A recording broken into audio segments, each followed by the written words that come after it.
All right. Hey, everybody, if you're watching this on the replay, sorry you missed it. I am Robin Flint. I have been a realtor with Keller Williams for 3.5 years, I believe, and originally started my career in 2005. So I had some years off in between there, but I have volunteered to help out and teach this Ignite. Today we are doing lesson 9, a day in the life of a real estate agent, and then we are going to cover running our business from contract to close. Everybody does things a little bit different, so I'm going to share the tips in the training manual and also kind of give you a little bit of my experience and what I do. Due to some other training, there's limited people watching here, so I'm going to be skipping some parts where I'm asking questions. I think there's 1 or 2 on here, but I don't want to single them out. So I will be really nice and just skip over the questions part. Today, we're going to talk about what it looks like in a successful agent's day. Keep in mind that the word success is subjective to everybody. So when I talk to you about being a successful agent, I don't want you to necessarily think that it's somebody who clears 6 figures every year, because that might not be your goal for your business. But this is a realistic view of what success looks like for a successful agent. This is, for most people, a full-time career. Some people choose to do it part-time, and there is nothing wrong with that. But this is going to be based on a full-time career, which, if you have been in real estate for any length of time, you know, within the last year and a half, even if you were a part-time agent, it has suddenly become full-time because this market has been insane. So the goal of our time here today is to talk about the daily activities of a successful agent. This is how we grow our business to be successful. We will be using a little bit of what you have already learned and practiced so far in running your businesses. I hope that everybody has been tuning in and paying attention. So we're going to talk about today growing our business in order to be successful. So you should already be, if you're not already doing so, you should be setting up weekly and daily goals, weekly and daily objectives. One of the things, excuse me, that has always made me successful is writing down my goals, because then I have it to refer back to later on. I write down my financial goals, and I used to have them posted on a bulletin board right over my head over here for every month. And then I quit doing that when I achieved them, because I thought to myself, if I keep increasing my goal, while that's realistically what you should be doing, I thought, oh, I don't want to be disappointed if I don't hit that goal. So I quit doing just financial. So what I have done is I have broken it down into daily goals. And so every day I have a list of strategies of things that I need to do for my business in order for me to consider myself a successful agent. So you should be setting those goals. You should have an accountability partner, somebody that you can go to keep you on track to reach those goals. It can be somebody that you are talking with in confidence, somebody that's not going to go spreading your goals around to everybody, somebody that understands why you have created the goals that you have created. It doesn't have to be another agent. It can simply be a spouse or your best friend or your parent or someone that you can go to in times when you feel like, you know what, I'm just not hitting the mark every day. I don't feel like working my goals. I don't feel like working my business today. Something bad happened in a transaction, and now I feel down about my business and think maybe I should just get out of real estate. We all tell ourselves those things. It happens to everybody. And part of what makes agents successful is when they take those events in their business and they learn from them and then they move on. So even bad transactions are good, kind of, because they're educational. So keep that in mind as you're setting your goals. This actually, if you have been tuning in for The Ignite series, the way it is set up, it's actually set up for like a day-long class, and we're not doing that. So I'm going to be skipping around some. So if I look away, it's because I'm looking at my notes, and I apologize for that. So every day you should be building your database. This is just kind of a reminder. You should be building your database with your leads. You should be doing lead gen every day. You should be doing script practice every day. Practice with your contracts. If you're new and you've not written many contracts, then practice writing them out. It will save you a whole lot of time and heartache when you're in the middle of a transaction if you've already been practicing those things. If you have not yet read the book, The One Thing by Gary Keller, you should, because it will help you focus. It helped me to get to my why. Why am I in this business? I have a master's degree in another field that is completely unrelated to this. I spent 9 years in school trying to get this, and here I am back in real estate with student loans. So there's a reason why. I have a reason why I'm in this business after all of these years. But I encourage you to read his book. But he quotes, in the book, he quotes F.M. Alexander, who's an educator and a thespian. And he says, people do not decide their futures. They decide their habits, and their habits decide their future. It's the same with anything, and it makes a ton of sense if you stop and think about it. People who are trying to lose weight, myself included, probably the decision that I made to have sausage, gravy, and biscuits this morning was very contrary to what my diet plan should have been. But that was my decision. Every day you get up to work your business, and the activities that you do for your business are your choices. Everybody always, well, I won't say everybody, I don't want to lump everybody together, but many agents complain about lead gen because they feel uncomfortable with getting on the phone and talking to people or asking people for referrals, or the fear of rejection. That seems to be a big one for everybody. However, if you don't get right with those things, if you don't come to Jesus with the thought that I have got to do lead gen every day and do it regardless of the outcome, then you are deciding that that 1 or 2 good leads or referrals that you might get from doing it is just not worth the other 10 who are telling you no. Does that make sense? So you are deciding your future by the habits that you do on a daily basis. So we are going to work today to develop a plan of how to use your time more effectively to fulfill the company mission as well as your personal business mission. You will, by the end of this lesson, be able to update your 411. You're going to look at your calendar and time block. You're going to set time aside to do these things.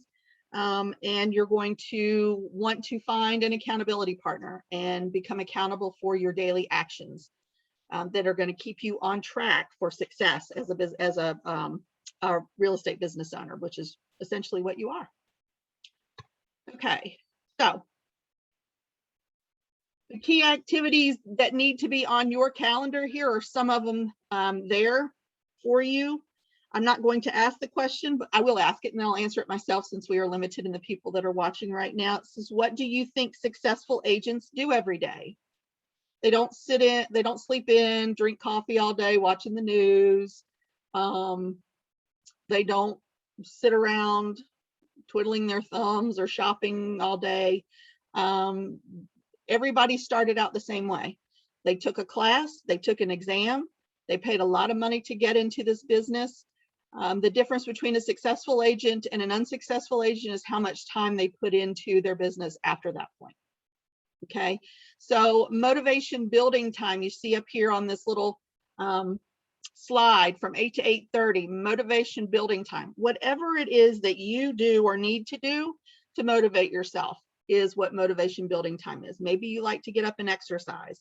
So set your clock, get up with an alarm every day. I know we don't have set business hours, but you got to make it a priority. You've got to make your business a priority. So set your alarm, get up, do your motivational time, whether that's reading self-help books or reading a good fiction novel, whether it's meditating, praying, talking to somebody.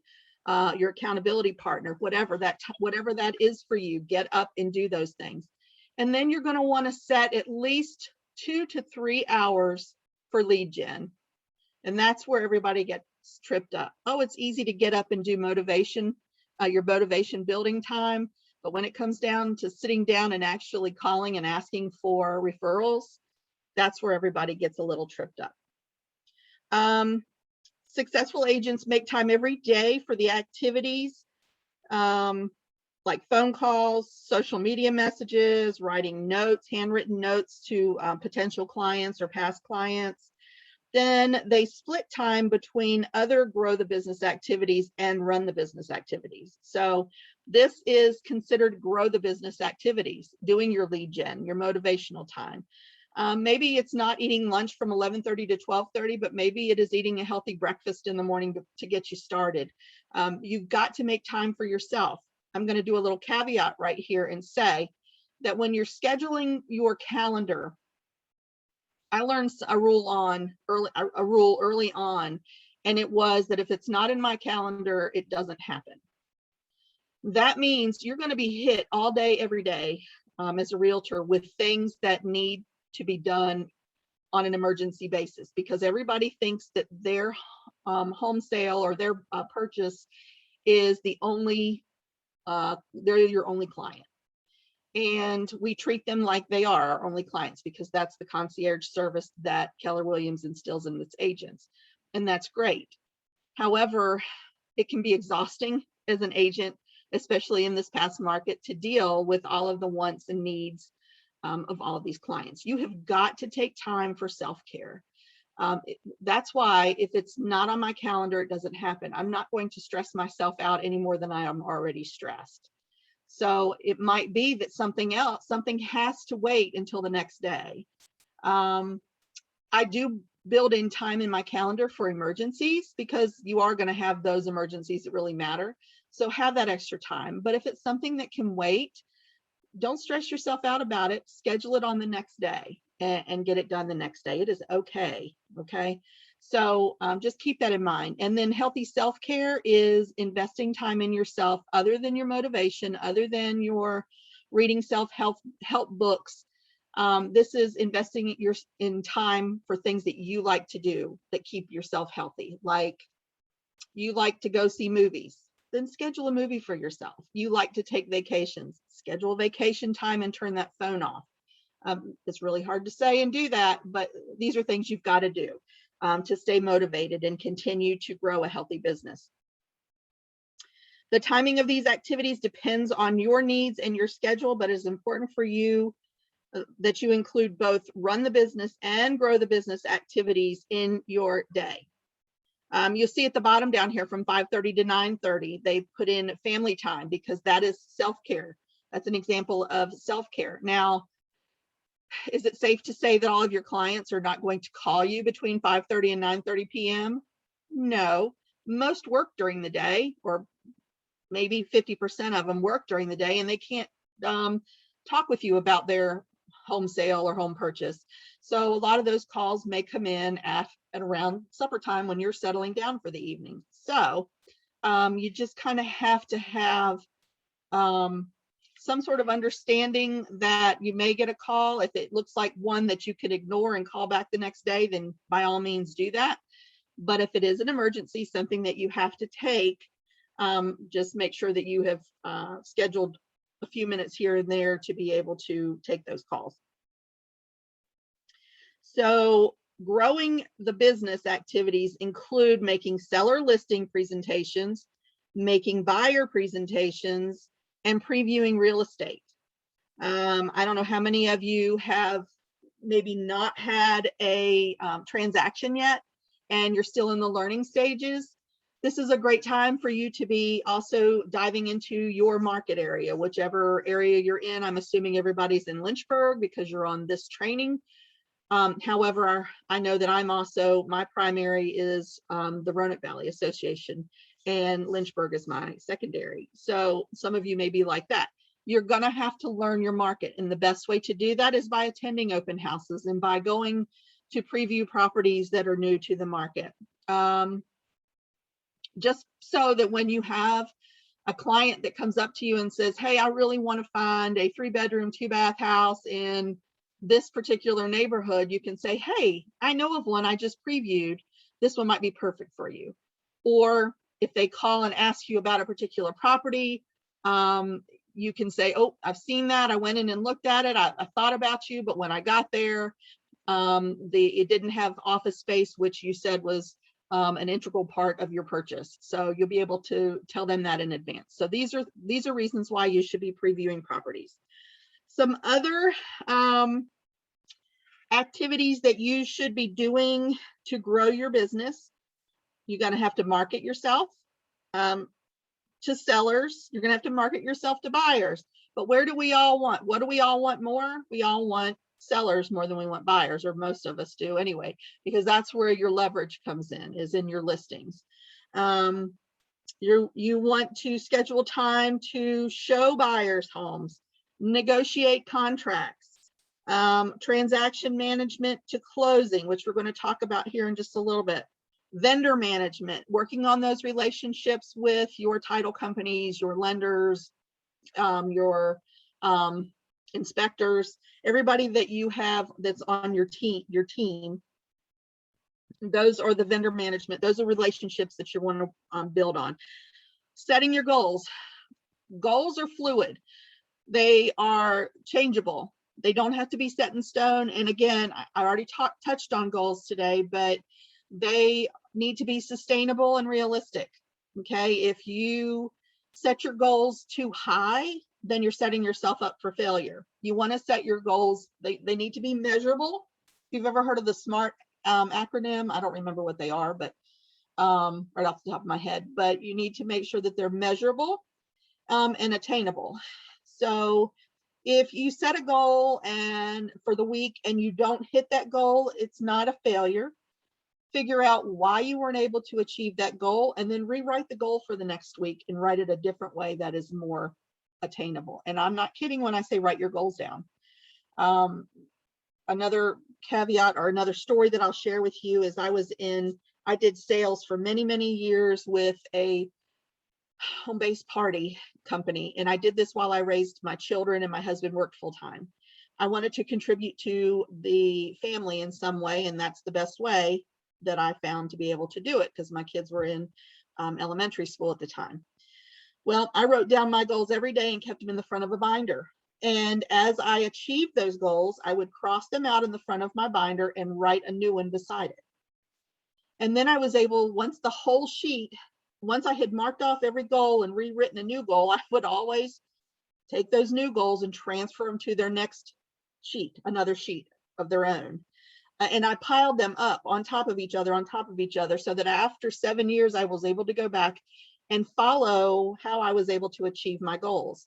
I was very successful in my at-home business, and they had many, I earned trips for the family for free, and I was recognized as a top performer in sales, a top performer in recruiting. So all of this, though, would not have worked for me if I didn't set goals. I'm very goal oriented in that way. And so as a realtor, you're going to have to set daily goals and weekly goals and monthly goals and yearly goals for your business to keep you on track, because these leads, while some of them may fall in your lap, the vast majority of them are not going to fall in your lap until you have created a fairly successful business for yourself. And then you'll have repeat clients, and then they'll start sending you referrals. But as you get started, they're not going to just come and go, hey, I'd like to pay you a commission to sell my house. I don't know who you are. I know you're new and don't know what you're doing yet, but hey, I'd really like for you to do it. That's not the way this business works. So back on track. Compliance and risk management. You always want to make sure you're up to date on forms. You want to make sure that there are no new contract forms or new laws that have come out. Keller Williams is really good about letting us know when there have been changes, like this year, July, maybe June, July, I can't remember, but they had updates to fair housing I believe, and Carol Massey got on and let us know what those changes were. So make sure you're staying up to date, because that's really important to keep you legal, is when you're, keep you compliant, when you follow up and know what the heck is going on and what changes are going on. Attend your trainings, get coaching. There's nothing wrong with it. We've all done it. You should have a mentor. I think Keller Williams has a mentoring program. If you haven't signed up for one yet, look into it. That way you have somebody there with you every step of the way for your first 3 transactions, I believe. And so they can guide you through the entire thing. And then you've got to learn, and I laugh at this one, you got to learn to manage your money. If you haven't, I think you've already done finances by now, but if you haven't, let me say this. If you're not putting back 25 to 30% of every paycheck you have, when tax time rolls around, you are in trouble. So I highly, highly suggest that from the very get-go, you have an account somewhere and where you can save money, and you save 25 to 30% of every paycheck for when tax season rolls around. Okay. So at the end of every day, agents look ahead and time block for the next day. Your schedule can shift based on client schedules. If you're kind of working at the mercy of everybody else. So if a client, if you schedule lead generation from 8:30 a.m. to 11:30 a.m. every day, and you have a listing appointment, and the seller says, I can only meet you at 10 o'clock, you're going to have to go to the listing at 10 o'clock and readjust your schedule. You're going to also have to look at the Market Center's training schedule for important trainings that you want to attend, and schedule them on your calendar as well. That also contributes to your growth, because through those trainings, you're learning tips on how to grow your business. So make sure that you are participating in trainings. And remember to put your big rocks on your calendar first, and then fill in other activities. I think you all talked about your big rocks. So make sure that you are scheduling those, and then schedule everything else later on. Okay, so then it begs to ask, why start the day with lead gen and follow-up? The answer is that lead gen is the core to your business. The core to a successful business is lead generation. Without generating leads, you have no business. So lead generation is a necessity. It is a necessary evil, because most of us don't like to do it. I hate to do it. I really do. But it's a necessary evil. And so without it, you're stale. And then you see a lot of agents who will invest all this time and money in their education and their career, and they come at it gung-ho until somebody tells them you got to make phone calls, and you're going to have to work your your sphere of influence, and you're going to have to ask people for those referrals. And then they're like, ooh, maybe a 9 to 5 is where I need to be, because I'm not comfortable asking. Nobody's comfortable. You just have to get over that fear. You just have to get over that fear. I am very much an introvert, and people will say, no, you're not. Yeah, I really am. I am happiest in my home, in my bubble. And but when my husband and I, we had an event, just an example, on Saturday, we sponsored the movie on the hill at the backyard, and we got there early. We had some marketing flyers and little goodies to hand out, and we got out of the car, and I said, okay, it's time to put my game face on, because I am not comfortable going up to strangers. But I walked up to 40 different families that were there eating at the tables and everything before the movie. They were getting ice cream, introduced myself, handed them the information, and invited them to a free movie. When it was over, I was like, oh, thank God. I can go hide until the movie starts. But I did it. That's the point. And afterwards, my husband said, you did really good. That's the mentality you have to have. You've got to psych yourself up for doing the things that you don't want to do. Also, keep in mind that this is a business, okay? And so you're going to hear no's. It's not personal. It's purely business. So you got to have the mindset that when somebody says no to you, they're saying no to the business. They're not saying, it feels like they're saying no to you, but it's really not. They're saying no to the business. Okay. So get off that soapbox. So again, you're going to set weekly and daily objectives. This is a habit of success. I can't stress the importance of goals or daily objectives enough.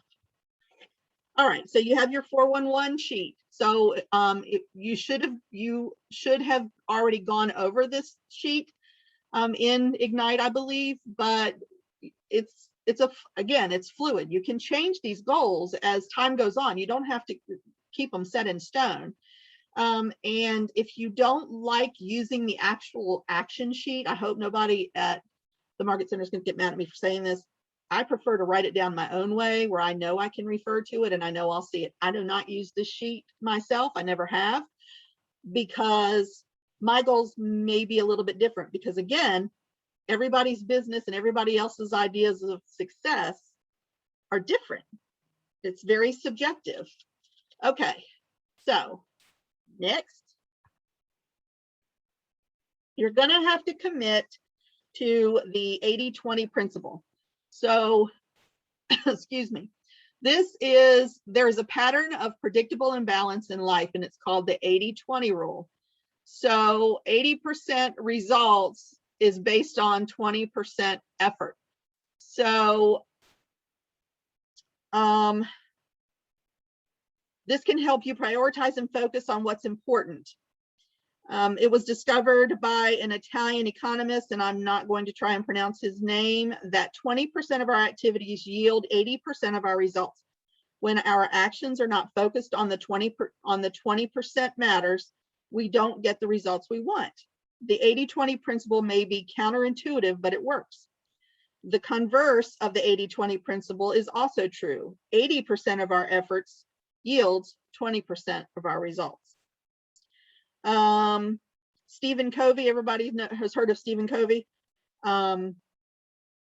He analogizes time into a bucket. We can only fit so much in our bucket, but how we fill our bucket matters. If we start by filling the bucket with sand, we won't have room for the big rocks and gravel. But if we start with the big rocks first, then we can add the gravel, and the sand will fit into the space that's left over. Have any of you ever seen, and I don't expect you to answer this, but has any of you ever seen that demonstrated? It is completely true. So if you take a bucket and you put the big rocks in first, these are your big job, your lead gen, that kind of thing. Then you fill it with the rest of the sand, which is the other activities that don't necessarily need to make up, that don't need to be counted in that 20%. The sand just falls through. You can get more in your bucket that way than if you do it the opposite way and put the sand in first and then the rocks. Anyway, it's really true. I've seen it done, and I don't know where I saw it done. Anyway, if we start by filling the bucket with sand, we won't have room for the big rocks and gravel. But if we start with the big rocks first, then we can add the gravel, and the sand will fit into the space left over. Sand and gravel are the small things. They are the 80% that will yield only 20% of results in life. But if we start with the big rocks, which are our 20%, like lead gen, then we will get those things done and still be able to fit the gravel and the sand in. So the first thing you need to do is start by identifying your big rocks for your business. So let's think here. First, the first big rock is, again, lead gen. So you can look at your weekly goals on your 411. If you filled those out, that will give you an idea of what your personal big rocks are. So turn to page 5 in your participant guide. And in it, you will see the big rocks, or you can work on it, an activity that will tell you what your big rocks are. And then what you can do, we're not going to do this now, but what you can do is go back then and write down, based on your 411, what are your big rocks? So you know, what am I giving the most, what should be the most of my effort? We're not going to do the activity together, so I'm going to skip over that, and you're going to turn to page 5. We're going to talk about setting your objectives. Now, On page 5 is where we are. Developing your daily objectives, focusing on your on how to measure progress towards goals.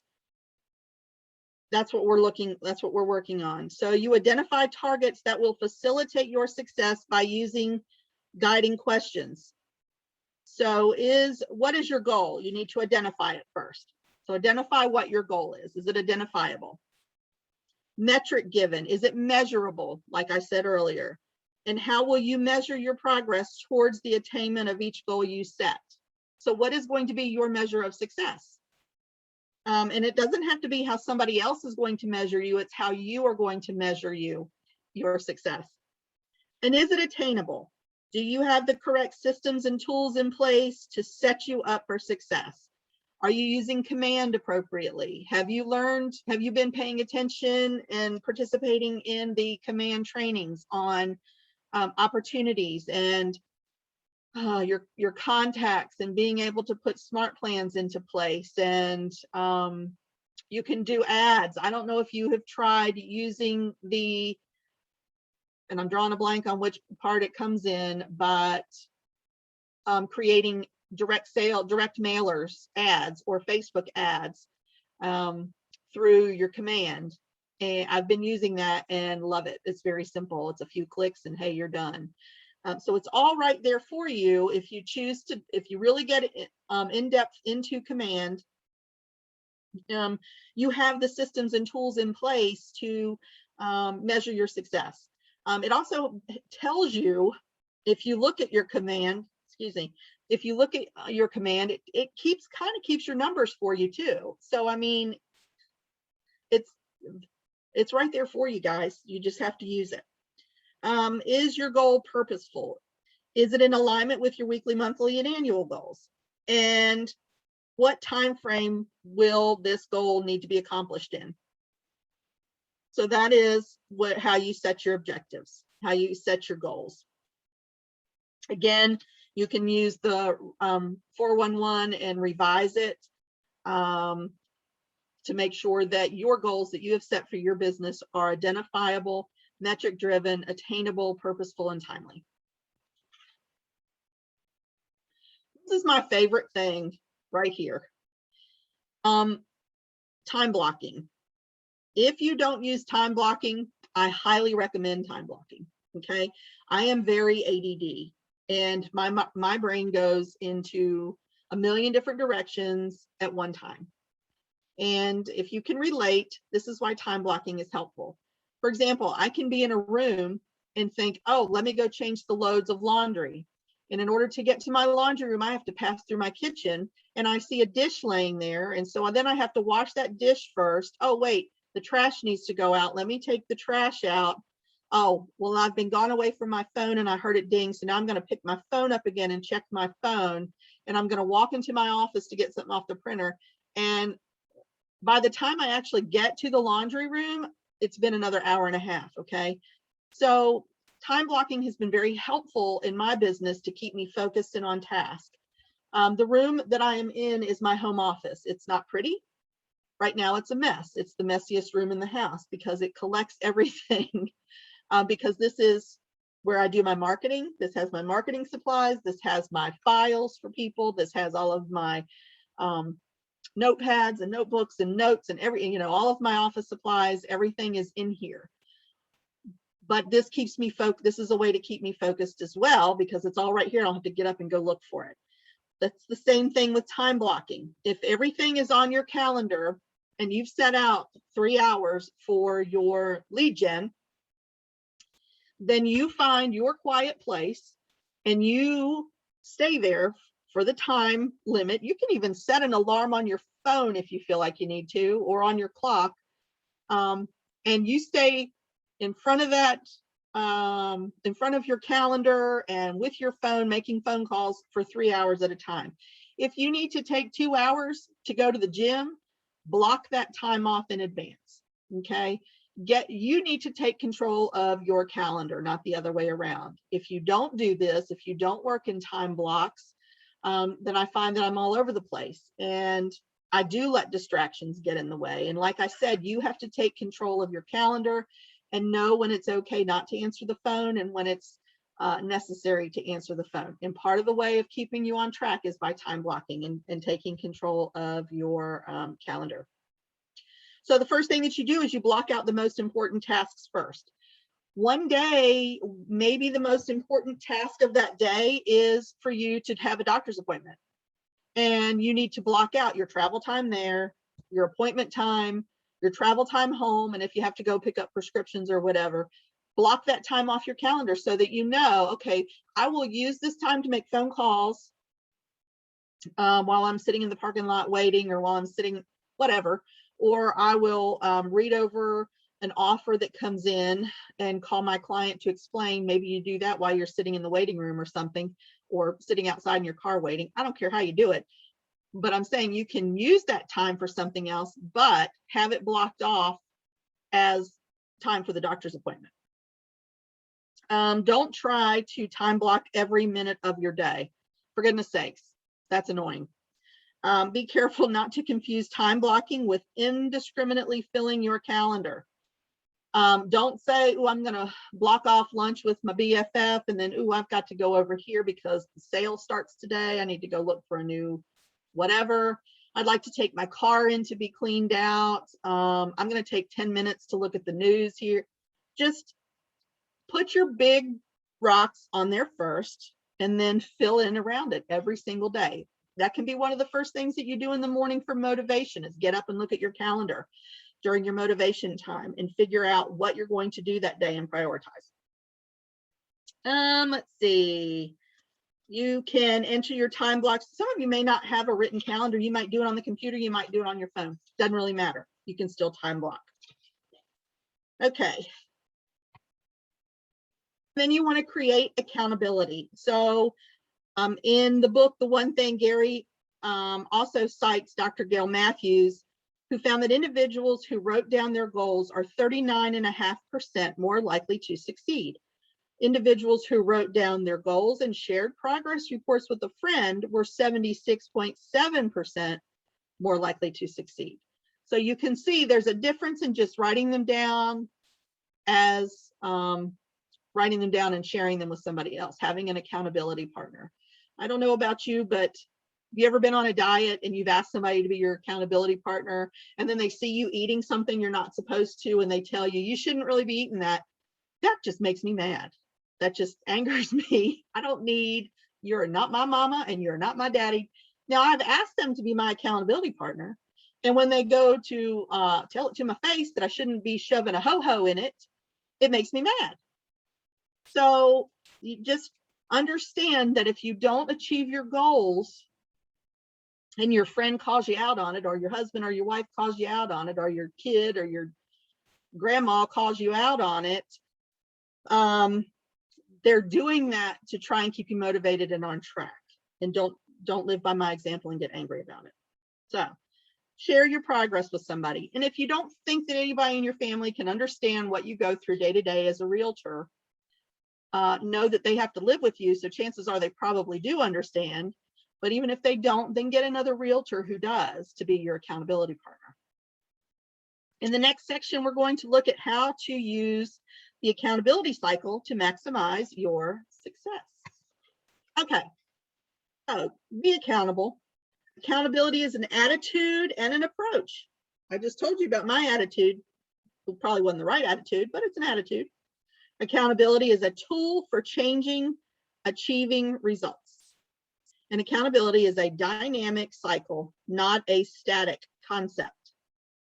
So the accountability is a crucial part of achieving your goals. When report to someone else what you have done to make progress on your goals, when you do that, you gain more focus and motivation. Think about accountability as a process. It is difficult to maintain drive over the long term, but when you have to defend your activities, like eating the ho-ho, to an objective observer, it becomes easier to stay focused. I don't know about you, but I don't like reporting bad things to other people. Like the thought of getting, my husband's a retired police officer, and the thought of getting a speeding ticket and having to tell him that I got a speeding ticket scares the fire out of me. I don't know why. I'm an individual. I'll pay it myself. But that's the accountability issue to a retired police officer. So understand that when you talk out, oh, how can I word this? So you have a goal, for example, and you're talking to your accountability partner. You guys are my accountability partner. And I say, you know what? I set a goal this week and I was going to lead gen for 2 hours straight. 3 hours is too much for me. 2 hours straight every morning this week because my listings are down. And I told you I would do it, and I tried, I really did, but I just got caught up and it was so boring that I didn't do it. And when I tell you this and I hear it, when I tell my accountability partner and I'm saying it out loud, I already know where I went wrong, where I messed up. And then if you were to say something back to me like, well, what did you learn from this? Well, I already knew what I learned from this. I probably missed out on a couple of good listings or a couple good buyers leads because I was too lazy to do it. Anyway, you see what I'm trying to show you is that sometimes when you're actually reporting this to someone and you're talking out why you missed your goals, or even why you're telling them how you achieved your goals, you're processing it out loud. And so you're instilling that I don't really know how to explain this to make it make sense. You're instilling these things within yourself, like, oh crap, I made a mistake. Or, hey, look what I did because I did what I was supposed to. Does that make sense? So, okay. Accountability. So you need to, in your own time, we're not going to stop now and do it. You need to create a plan for accountability. The way you do that, you're going to set your goals first, like we've been talking about, and then you're going to share them. Then you're going to plan your check-ins. How often are you going to reach out to your accountability partner? Let's set a time every week to talk about our goals, okay? And then you're going to either meet for coffee, meet in the office, meet in your house, talk on the phone, whatever you feel comfortable doing, and just be honest and upfront. There's no sense in having an accountability partner if you're going to make excuses and not be honest about your progress. The goal of accountability is to make you more successful in your daily business life. So use it that way. Page 7 of your participant guide talks about the accountability. So you guys can do that on your own. We're not going to work on that right this moment. And we are not, does anybody, and there's only a couple of you on here. Did anybody have an aha moment that they wanted to share? If not, I will keep going. Okay. The next is ahas and achievements, which I've already said we're not going to go through. There's not very many participants in here. But take the time as you're going through any training whatsoever, always go back and look at your ahas and take notes and write them down. It can be the simplest training. It can be a 5-minute, 10-minute training. But if you've learned something that is going to greatly impact your business, that's an aha. And make sure that you write that down somewhere. So if you're like me and you have senior moments, you won't forget it later. And then daily success habits. So your biggest thing is, if you have not read The Millionaire Real Estate Agent, I'd highly recommend that you start there. Read that first. That is your blueprint for business. It's got different models in it. It's got how you should, set up your business, A, B, C, D. The guesswork is gone. So make sure that you're reading that. Continue to build your database. Continue with your script practice. Continue with lead gen. And continue with your contract practice. By the way, I just thought of something. If you're doing script practice, if you have a partner for script practice, why not make that partner your accountability partner? Then when you do script practice, you take the first 10 minutes out of your scheduled time to talk about where you are with your goals for the week. Just a thought. Okay, next.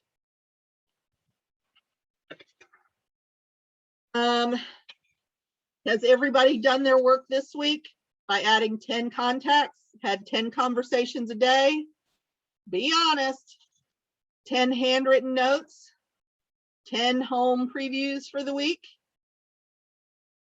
What's the importance of this? Well, you're building your database. A lot of people, a lot of successful agents will add contacts every day because that's where their business comes from. That's going to be essential too. That's going to be the center of your business, is your database. If you're not adding to it, then you can't be working it. So every contact that you have, start adding it in there. 10 conversations a day.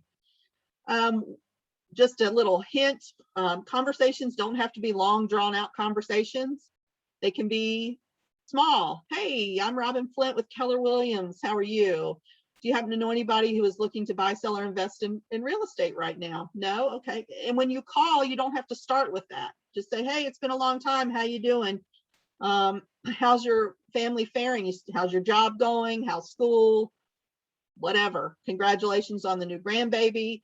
And then go into, hey, do you happen to know anybody that is looking to buy, sell, or invest in real estate right now?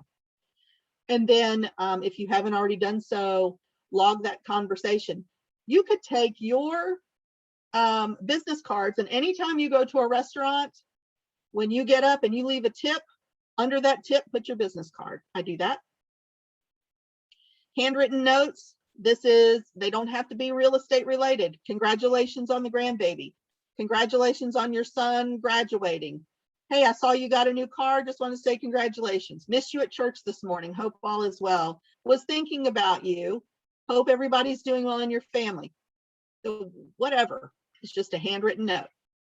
And then 10 home previews. We've already talked about the importance of why you should be previewing homes. So I'm not going to bore you with that anymore. Your script practice, we are not going to do that together today, but I highly encourage you to be going back through your scripts, memorizing them and putting them into practice. You can do your own role play.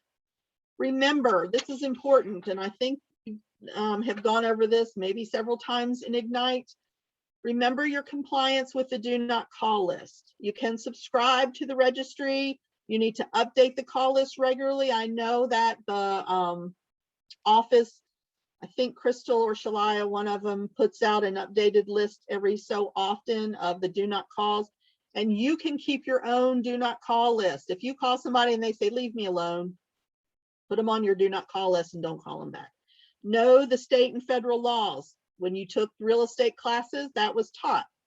I know this because I teach those classes. But if you're like me, once you pass the test, you're like, heck yeah, I don't need to worry about that stuff anymore. You actually do. Check before you call and honor consumers' requests. Again, if they say, I'm tired of you calling me, then don't call them anymore. Okay. We're not going to be doing the call together. Let me make sure I have gotten through this.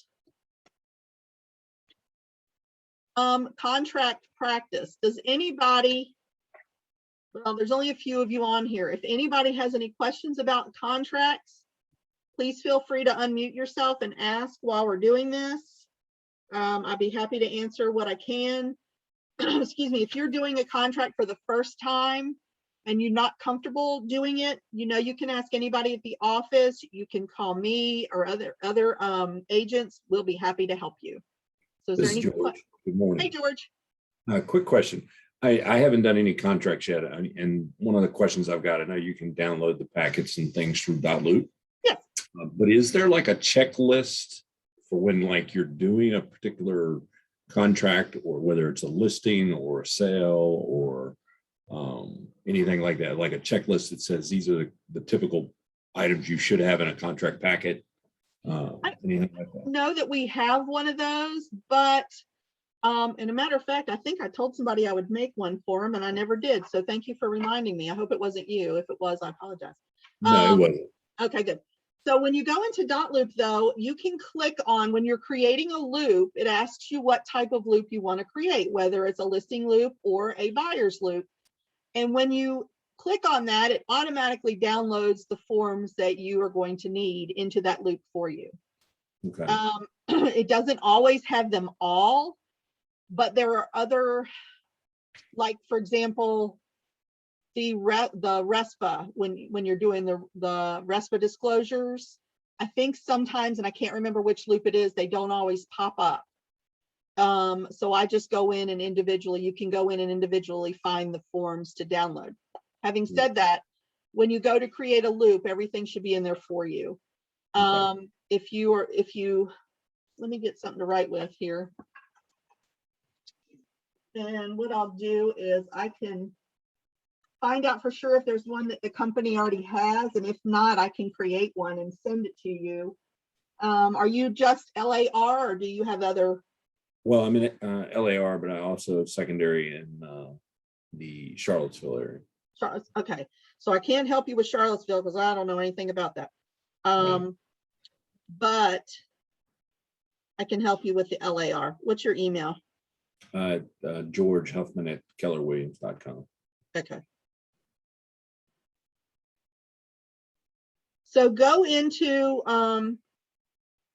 dotloop and create a fake loop if you haven't already done so. Have you done that yet? I started to, but I didn't. You can. It's I got okay. lost in it. Okay.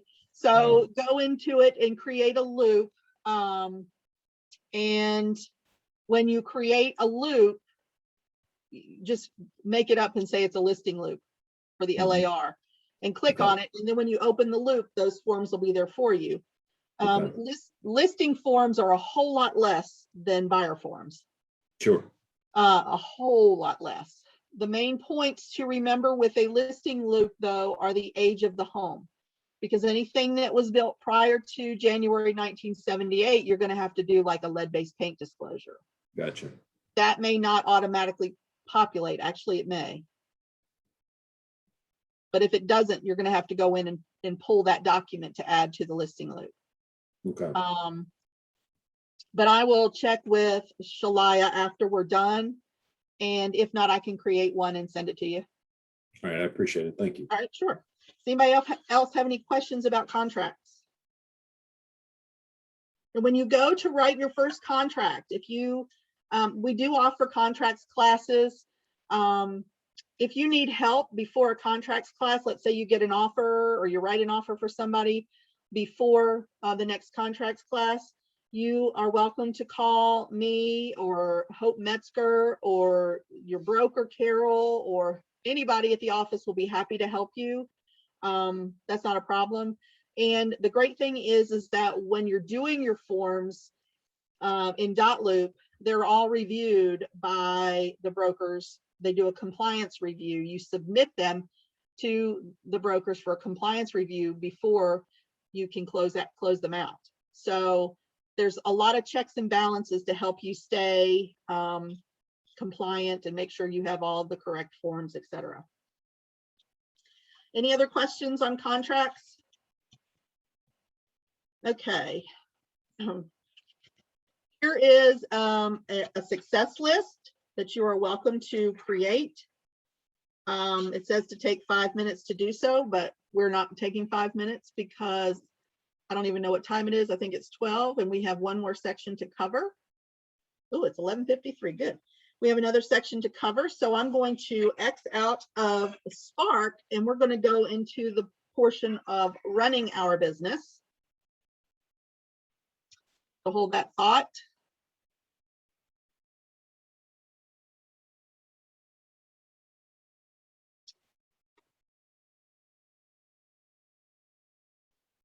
Hang on while I find, oops.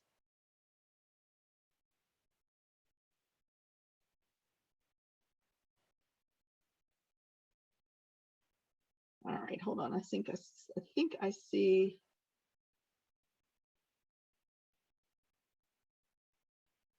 Give me just a second, folks. I'm computer illiterate. Oh, why?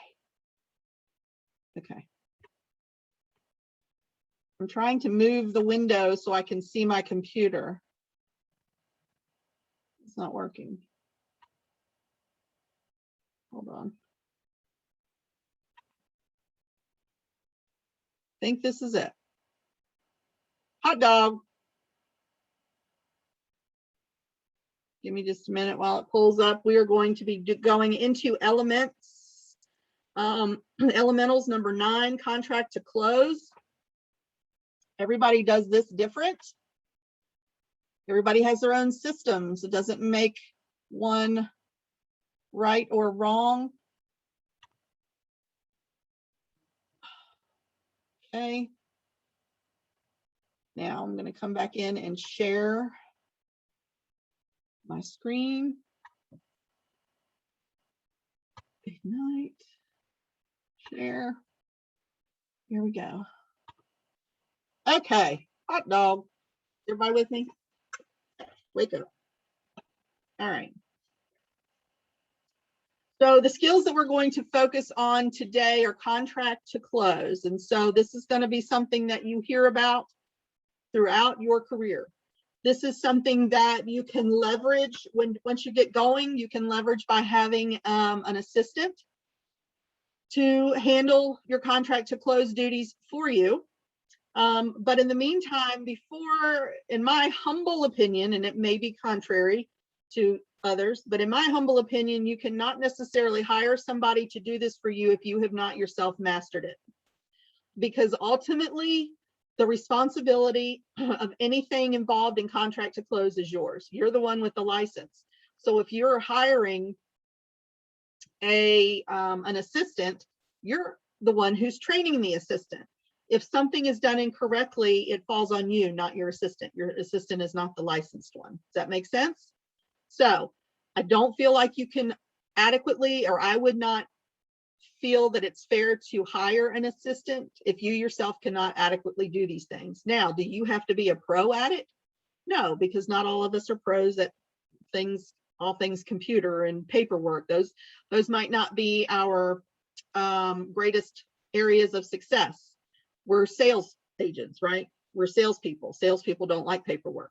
However, this is legal documentation that is upholdable in a court of law, and your name is going to be on it. Do you really want to trust someone else, give somebody else all of that responsibility that you yourself are not willing to learn? That's the way I look at it. So we are going to focus on negotiating contracts, transaction management to closing, vendor management, and compliance and risk management. All of these things are the legal side of your business, okay? Just getting a contract doesn't mean that they will close. That's something else you need to realize. We've all cried. You have this one good deal, you put in a lot of time and a lot of effort, things are going great, and then it doesn't appraise, or the foundation is crumbling. And you were so excited about this, and now it's been ripped out from under you, and all you want to do is cry. So just because you have taken time to write a contract does not mean that that contract is going to close. And there are several steps in the process where a deal can fall apart. You need to know how to manage the risks in order to keep your closing on the table and not have it fall apart. Okay, that comes with on-the-job training. It comes with live and learn. It comes from what I talked about in the beginning, how using every opportunity as a growth opportunity, whether it's positive or negative, learning something from it. After the closing, a lot of people do a lot of work to make closings happen. So as a realtor, you and your if you have a co-realtor, or well, the co-realtor in this case is the person that represents the other side if you don't represent both sides. So you and your co-realtor are like conductors conducting an orchestra of all the people and tasks that have to happen between contract to close. You guys are there, you're like the, and I don't mean this in a negative way, but you're like the puppet masters. You're making everything happen, okay? You have created, excuse me, all this talking. You have created a team of professionals that you like to work with because you know they'll take care of your clients. And you are the one who put those team members into play. So it's going to be stressful, and your phone's going to ring at all hours of the night and all hours of the morning, and you're going to get bad news inevitably. But it's also just as stressful for, excuse me, the clients that are involved. Think about it this way. You were hired by someone who put their faith and trust in you to handle what is likely the largest financial investment that they are going to make in their lifetime. That is not to be taken lightly, folks. So you want to make sure that as you're making things happen in a positive way, that you're taking on as much of that stress onto yourself as you can to keep it away from your clients, because they're going to be stressed out. And remember, like I said at the beginning, they're also going to think, or they're going to act like they're your only client. Okay. And you know they're not. And you treat them, but you're treating them like they are, because that's the concierge way to do it. But it's going to add stress. So it's likely to also be a time of high stress for your customers, your relationship and communication with your client, with your communication with the team members, because you are going to be talking to the title company or the attorney. You're going to be talking to the home inspector. You're going to be talking to the septic inspector. You're going to be talking to the contractor. You're going to be dealing with all of these things. And there's going to be a lot of stressed out people. You're going to be one of them. So if you master the skills of negotiation and managing a contract, as you learn those things, these things will help you to keep your transactions on track and get to closing. Okay. So hopefully when we're done here today, you will have an understanding of the steps necessary after a contract is signed. You'll know a little bit better about where deals can fall apart and how to avoid them, and how to use command to help you get the deal to the closing table. Okay. So let's talk about building a buyer timeline. So this is a very generic buyer timeline. Every area does closings a different way. So some states may use attorneys. They don't use title companies. Some parts of the area, like, and I don't know if it's the same now, one of my worst experiences was in the Danville, Martinsville area. I'm not a member down there. There's no title companies. They use closing attorneys, and it was a nightmare. That's all I'm going to say. I'm not going to badmouth anybody, but everybody does it different. Every place does it different. I'm used to using a title company, and so attorneys are a lot different, in my opinion. So since everybody does them a different way, together you will build a timeline of every step that needs to be taken between the time a property goes under contract and the time that it closes. Some common milestones are shown above on the slide for you: executing the contract, working with the lender, home inspection, home insurance, home warranty, and closing. But they're not the only milestones. So let's, if you want to draw your own timeline on a piece of paper or something, you're welcome to, or you can just, this is, I think, on pages 3 and 4 of your guide. You can just follow along. If we're looking at this generic timeline, the first thing that I notice myself is that work with lender is in the wrong spot.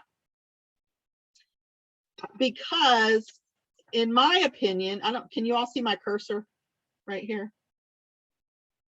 Can you all see that, anybody? Well, in my opinion, working with a lender should be way over here before executing a contract. Because before I spend time showing a buyer a bunch of houses, I want to make sure they're at least pre-qualified with the lender, that they have started the process with the lender. Because I don't have time to show 45 houses to somebody who's not even qualified to buy one. That makes sense? So you want to make sure that, in my opinion, working with the lender goes before you execute the contract. But once you execute the contract, and by executing a contract, that's writing the contract, going over it with your clients, getting your clients to sign it, getting it to the other agent to review with their client, and negotiating out the terms, and then getting it ratified. Okay, that's executing the contract. Once I execute the contract, and I'm just going to tell you what I do, okay? I have an assistant, and I may be ADD, but I'm also OCD about some things. And one of the things is that I had a really hard time, just so you know, giving up contract to close to someone else, because I wanted to make sure it was done the way I wanted it done. So I had to actually, and luckily she's my daughter-in-law, so I had to train her to do it the way I wanted it done. So I'm going to tell you the way I trained her. So once a contract is executed, I do that myself. Your contract to close person should not be negotiating. They cannot legally negotiate on your behalf unless they're licensed, okay? So if this is just an admin, they cannot be negotiating a contract for you. Once it is negotiated, the first thing that I do is it's uploaded, the ratified contract is uploaded into dotloop, which is who we use to manage our documentation. Once it's uploaded into dotloop and it's ratified, the next thing that I do is hit the submit button and I submit it. All of your documents, executing a contract to me is getting all the documents where they need to be, and where they need to be in order for you to get paid is submitted so that somebody at the office, probably Megan Templeton, can review your contracts so that you can get paid. It also gives you time, if she finds errors, to be able to get those errors corrected.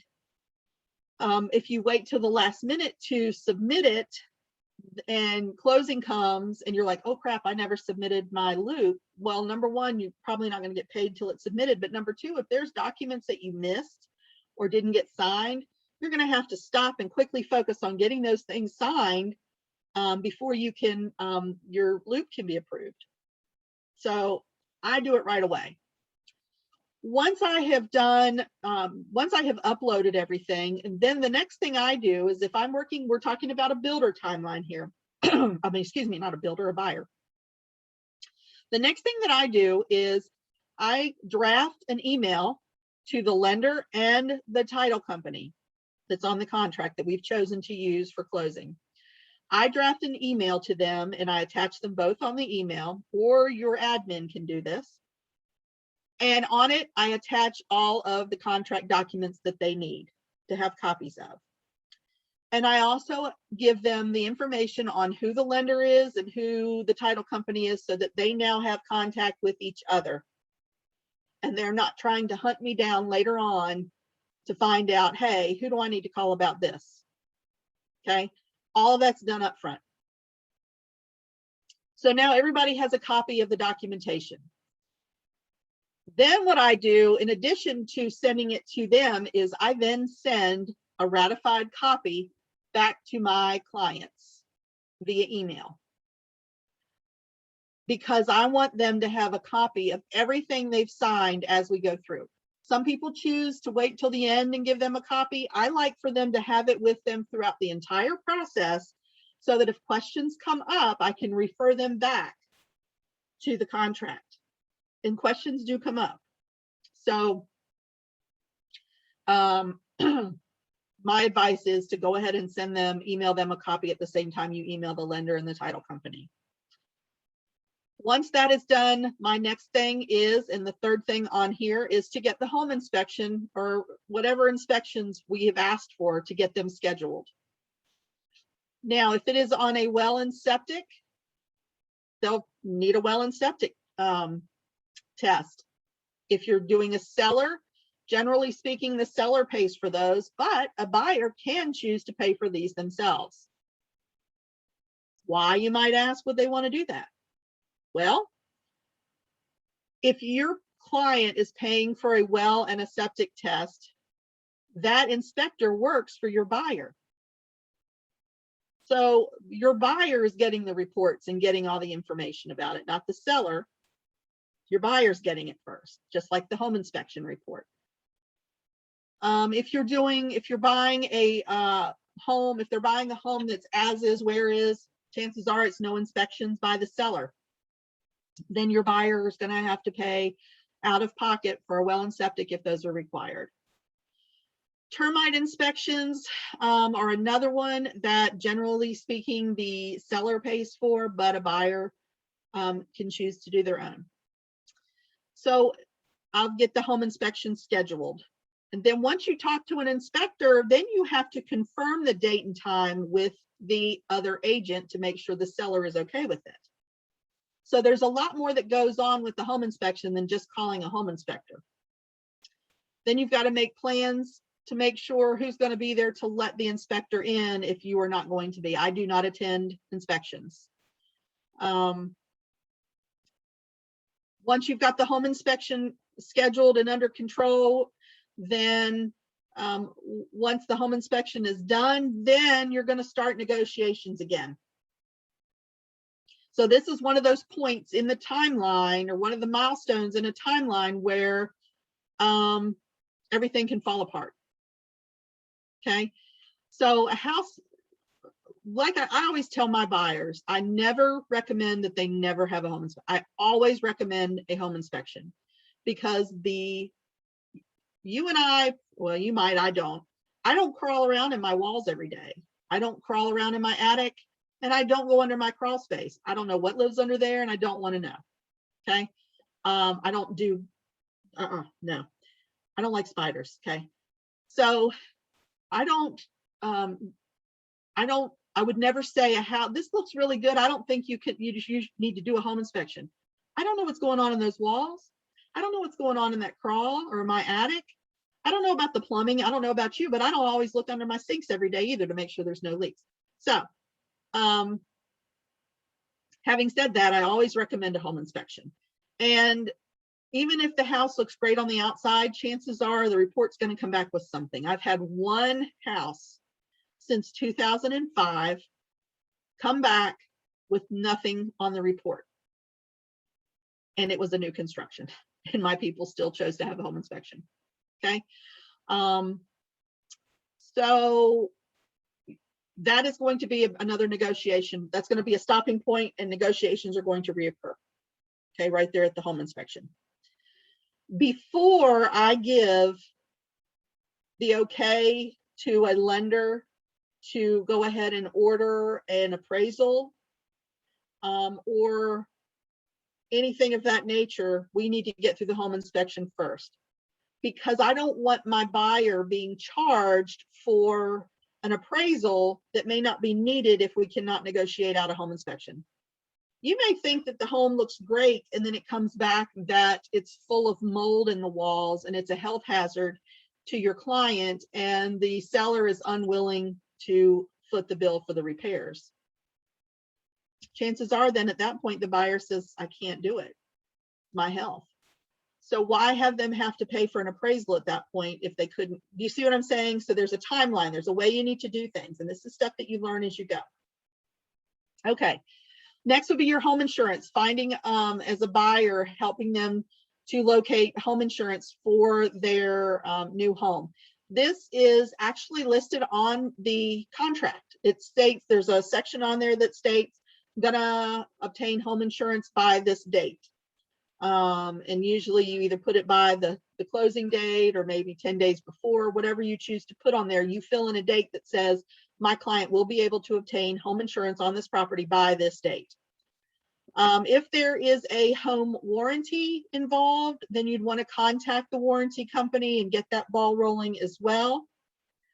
During this whole timeline, your buyer continues to work with the lender. And if you work with a good lender, you will get updates at least on a weekly basis as to where your client is in the process. Okay.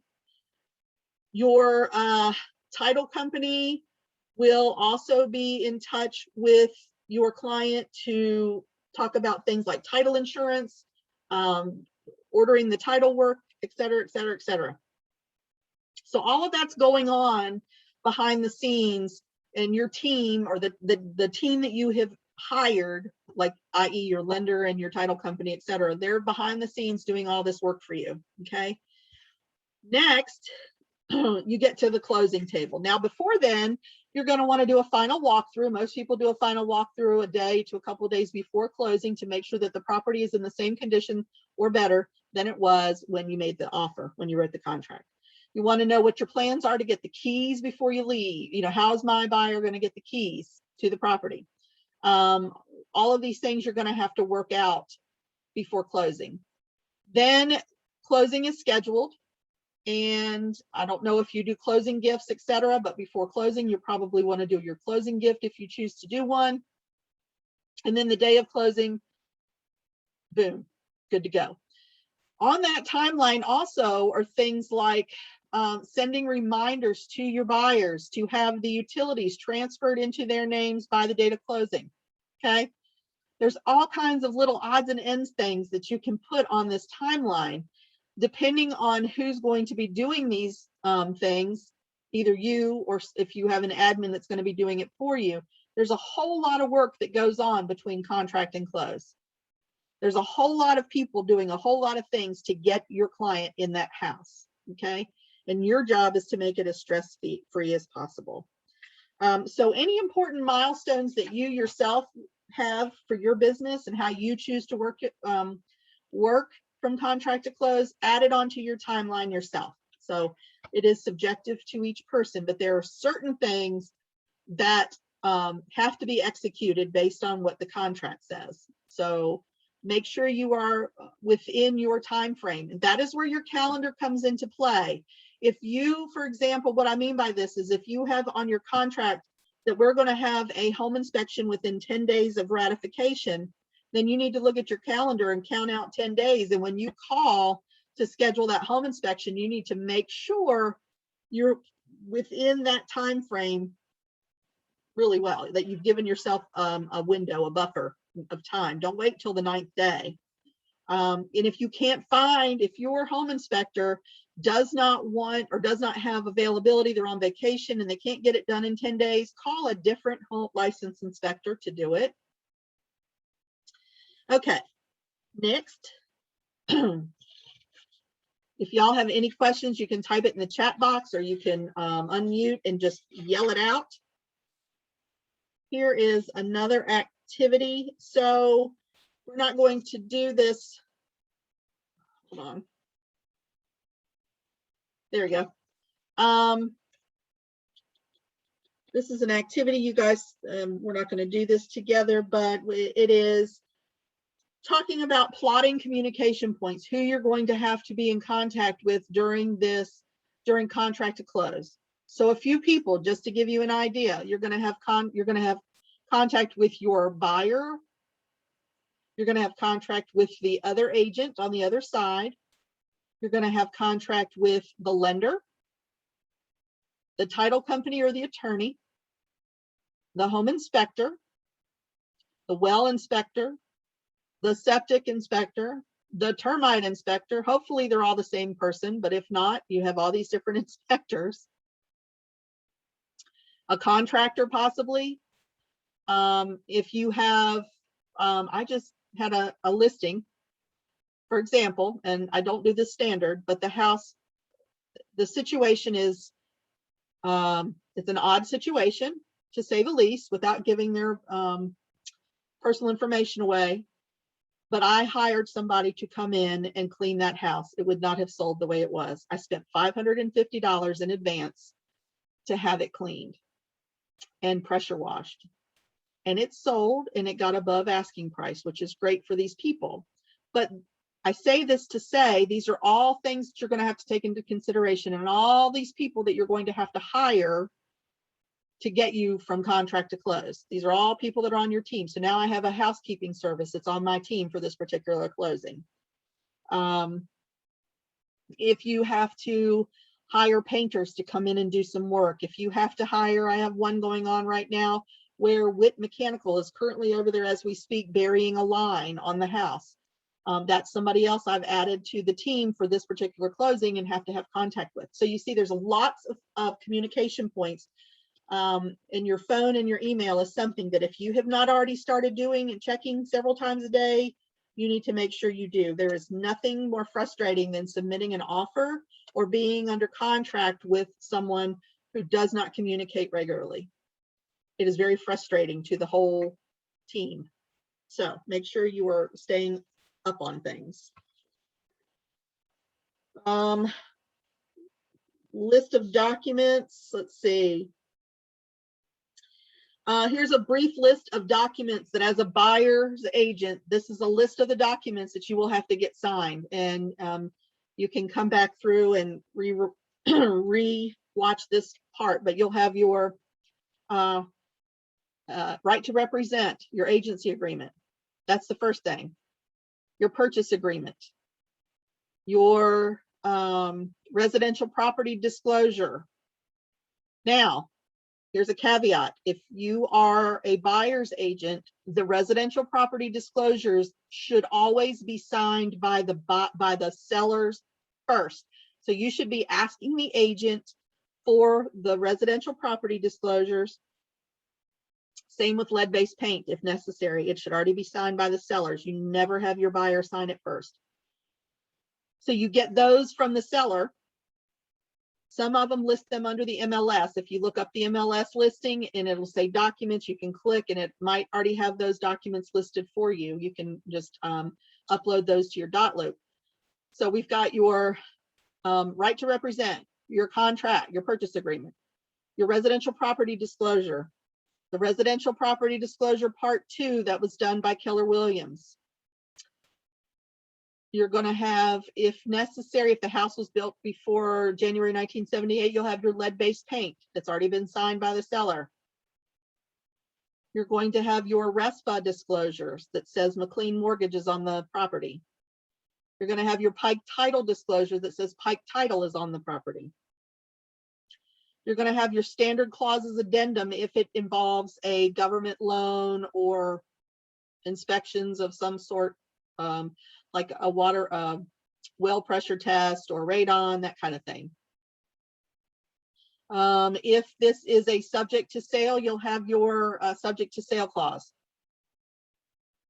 So you can see there's a ton of documents that you're going to need. You're also going to need a pre-qualification letter or something from the lender stating that they're even qualified to go under contract for this particular property. So all of these are documents that are needed with the contract, the purchase agreement, okay? Again, this changes based on the type of loan that your buyer is buying with and the age of the property, okay? All right.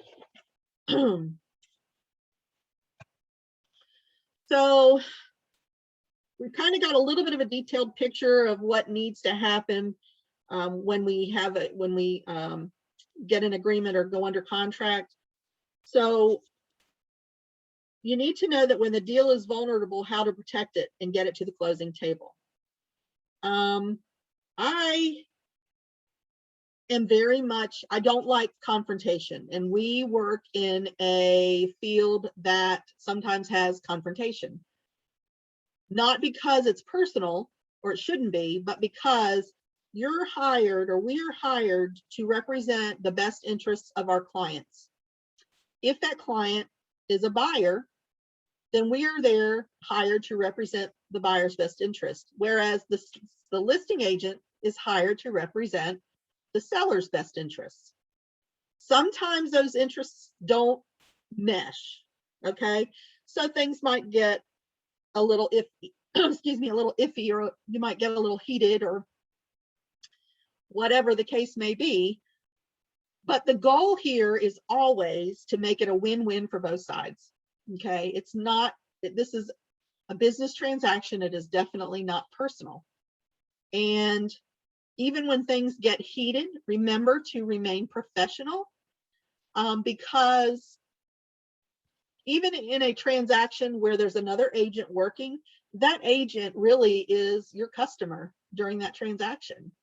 You want everybody to be treated respectfully and professionally, whether it's a client or a customer. And honestly speaking, that other agent should be considered your customer, and you should be treating them respectfully. Now, if you're on the phone with them and they've angered you and you hang up, then you can say whatever you want to say once you hang up that phone. You can stomp, throw things, whatever you need to do, but remain as professional as possible.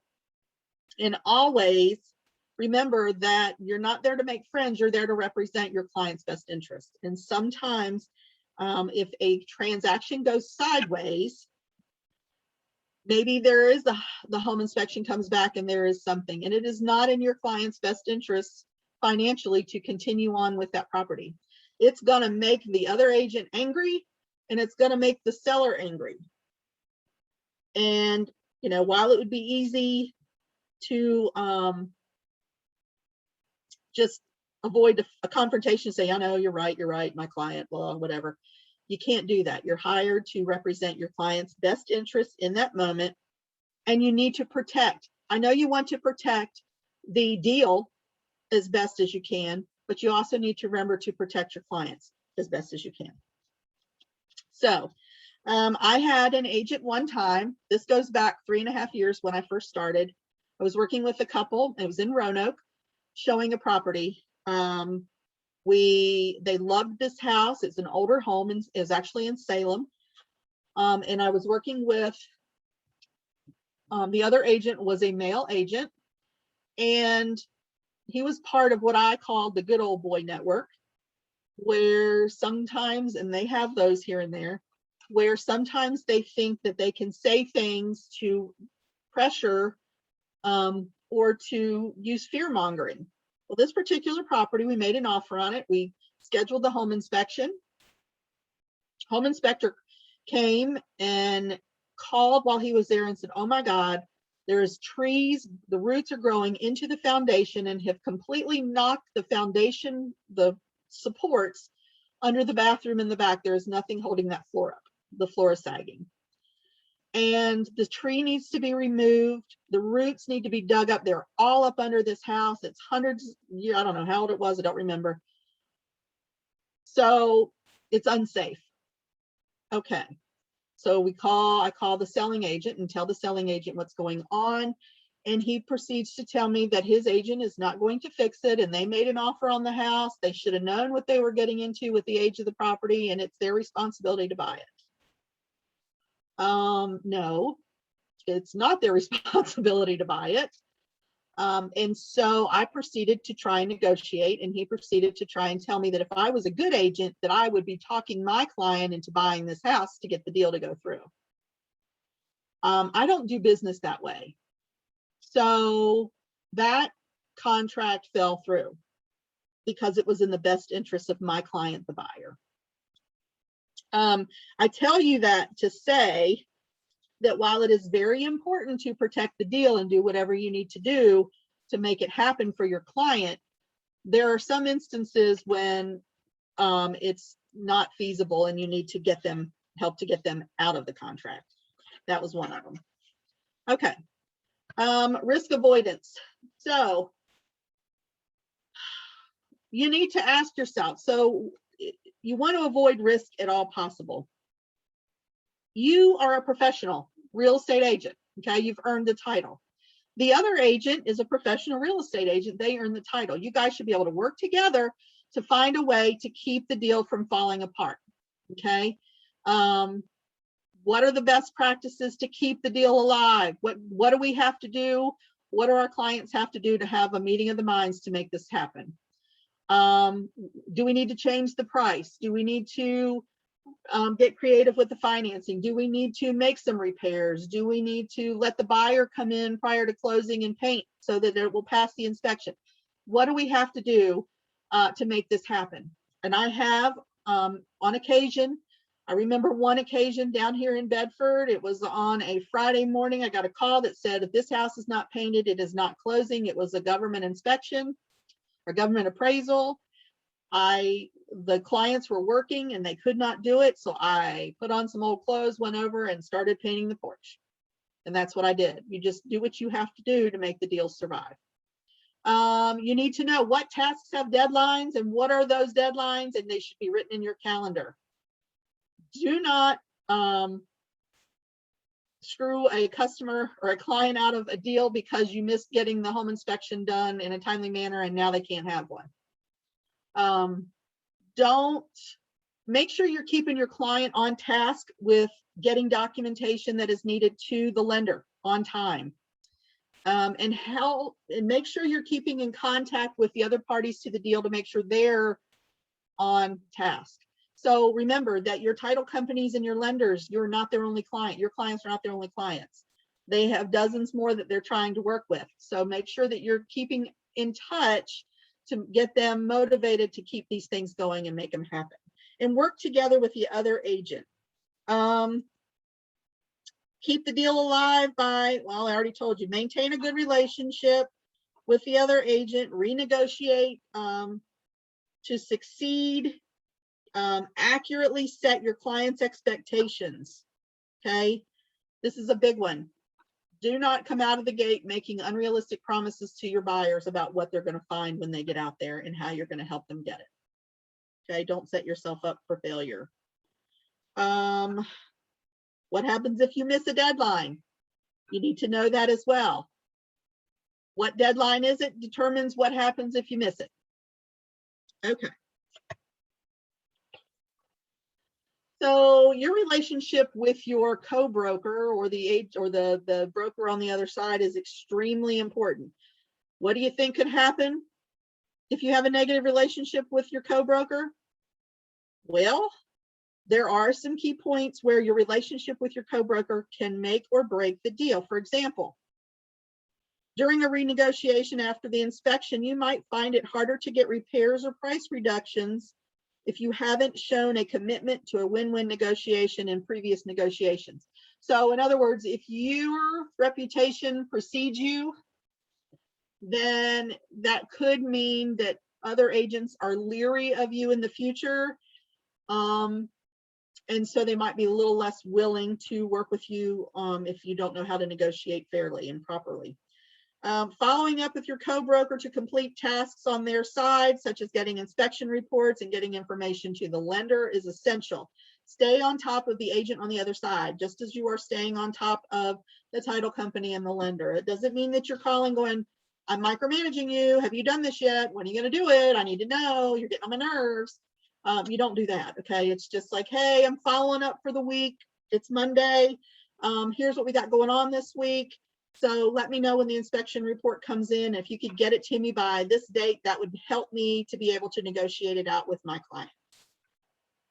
Okay, it's all in how you present. Okay. You need to wow your clients. So one of the things that the way you handle a contract to close determines whether or not you're going to get repeat business and referrals. If you make it as least stressful as possible, then that's something your client remembers, and that's something that your client actually tells other people. Oh my God, this was amazing. I didn't worry about it. All of a sudden it was time to close and the deal happened. They were great to work with. That's what you want to keep your business going. I have a client here in Bedford, bless her heart. She's an elderly lady, and I listed her a home of hers. She had multiple homes. I listed a home of hers about a year and a half, maybe 2 years ago. It was a tricky one. It was just shared well, and the person that owned the other house was a family member. They didn't get along. It was a bad blood. Got it sold. Since then, I have sold 2 more properties for her. She sent me her grandson and granddaughter-in-law who purchased a nice $350,000 home using me because grandma was happy. And then she just recently sold her husband's home, their other home, because he's now in a nursing home. So that's 3 referral, or that's 3 sales for one person because of one person's referral in a year and a half to 2 years. I'd say that's pretty good. So how you treat people and how you take the stress off of them during the transaction determines repeat business and referrals. It also means that you have to incorporate team members or your vendors that you use with the same like mind, okay? Because you want them to give your clients a good experience as well. You want lenders who are easy to work with, who are very helpful and open to talking with people. You want, if you wouldn't trust a lender with your own finances, why would you trust your client's finances with the lender? Does that make sense? It's just like if you wouldn't trust a realtor to represent your parents, why would you trust them to deal with your clients? I mean, so make sure you're surrounding yourself with a team that you trust. If clients feel like their experience was effortless and special, they're more likely to refer you or come back next time. Things like the 32 or 36 touch or 32 touch, whatever it is that you do, the handwritten notes that you're sending out, checking up with them, holding events for them, marketing events to celebrate them. All of these things are important for getting repeat business. Closing gifts, some do and some don't. I will tell you that I learned from another agent who is not with Keller Williams, but another agent. I used to do closing gifts for all of my clients. I stopped doing that. And here's why, because I like to now, we have started to invest in more client events to celebrate them. So I put the money there. And then I put it in my touch program where I'm sending the handwritten cards, and I'm sending them gift cards to Joe Beans just for a cup of coffee. Hey, thinking about you, have a cup of coffee on me today. Things like that. I'd rather invest in that than to just give them a cutting board and say, here you go. Or I don't know, a bottle of wine that they'll drink and then forget my name the next day, whatever. So it's all choice. You do whatever you're comfortable with. But these are the ways that your clients remember you. Transaction management in Command. If you want to get paid, you'll put your transactions in Command. I don't really know how else to say it. Your opportunities, you need to make sure you're adding your opportunities. In order to add the opportunities, you must add the clients first. This is building your database. You should be participating in the Command classes that are currently going on. That's why our class today was rescheduled to 11. So make sure that if you have any questions about transaction management in Command, contact Shalaya or somebody at the office who can sit down with you and go over it. So in Command, and I'm not going to go through, I have learned to use Command in a way. I learn more and more every day. I've learned certain things and mastered certain things, and certain things I still haven't mastered. You can go in Command and under opportunities, and you can edit the stages in Command and to make them more like something you would understand better. So where, and I don't have it pulled up, but where it has, I don't know what they're called under there to be able to tell you right now. But look at the board, look at the screen here. You can add things like, it's showing you provide list of inspection services, get your inspection report. You can put on there weekly contact for the lender to get an update. You can add things like, this is where you would add a checklist for you to know what to do with any given closing, anything that would keep you on track, okay, or anything that would keep your contract close person on track. There's also a way to set this up to where it will automatically email your clients every week with a status update on what you got done for their transaction that week. It's very simple to do. If you ask me how to do it, I'm going to tell you I have no idea because I haven't mastered it yet. But I did have somebody walk me through it and was like, hey, that is so easy. Why have I not been doing that?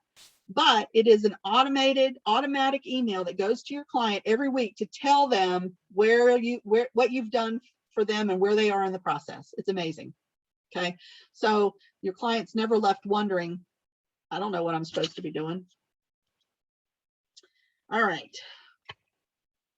Again, I'm not going to go over the consumer guide or Command. I feel like Shalaya would be better to, I would probably tell you incorrectly, but just so you know, they're in Command, you can select consumer, applet, and a guide builder. I have done this as well, and you can build a buyer's guide or a seller's guide for your clients.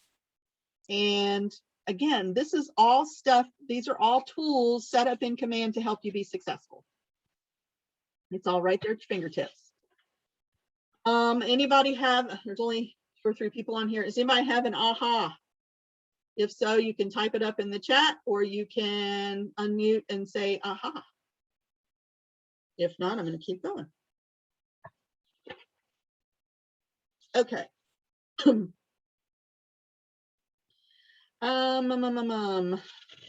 not going to talk about that. So, daily success habits that you need to be doing. Let's remember to understand the contract to close system. Contract to close is the time from a ratified contract to the time you're sitting down at the closing table. Remember, you should be studying that contract to familiarize yourself with it so that you can better explain it to your clients. And if you don't understand something in the contract, always ask for clarification. Do not pretend that you are all knowledgeable and tell them something that's incorrect. Get clarification. I need clarification all the time, and so I'm always asking for something. Make sure that you're utilizing the people at the market center who are hired there to help you with these things.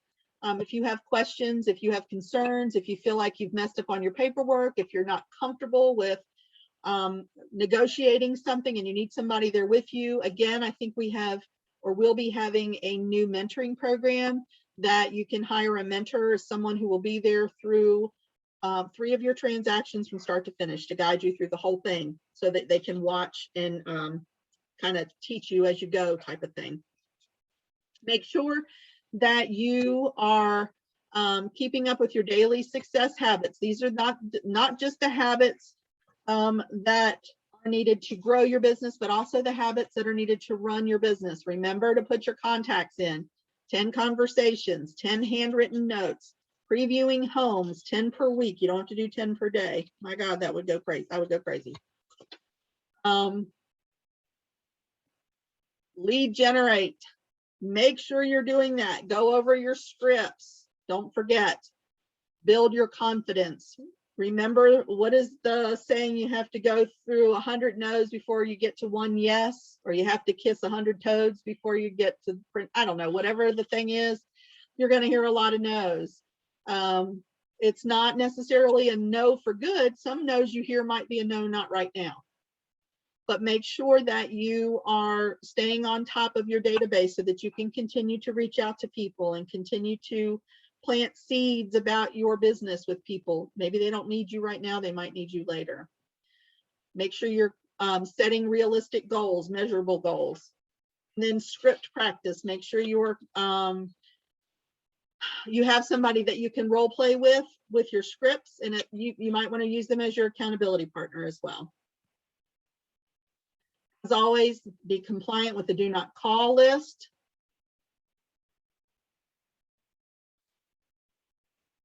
And if you need help with Command, there is a ton of training in Command that you can watch. There's also a YouTube channel Keller Williams has. You can YouTube how to do smart plans. You can YouTube how to do anything in Command. It's there on the YouTube channel. There is so much training out there. Oh my goodness. So don't feel overwhelmed with all you have to do. Once you have your first couple of transactions under your belt, it'll be just, you can do it in your sleep. And chances are you will do it in your sleep the first couple of times. And you will wake up in the middle of the night sometimes and going, oh my God, I forgot to order this, or I forgot to do that, or oh my God, yesterday was the home inspection and I forgot to call and go and check on it. Or you'll have those moments too. Any questions on anything? I know this is a whole lot of information to do in 1.5 to 2 hours. I mean, it was pages upon pages, and we rushed through it as best we could. Does anybody have any questions about anything before I send you off? Nope. Well, if you have any questions, feel free to reach out. I'm happy to help. George, I will find out from Shalaya if we have a checklist, and if not, I can create one if that's helpful to you. And otherwise, thank you all for tuning in, and I wish you the best of luck in your business. See ya.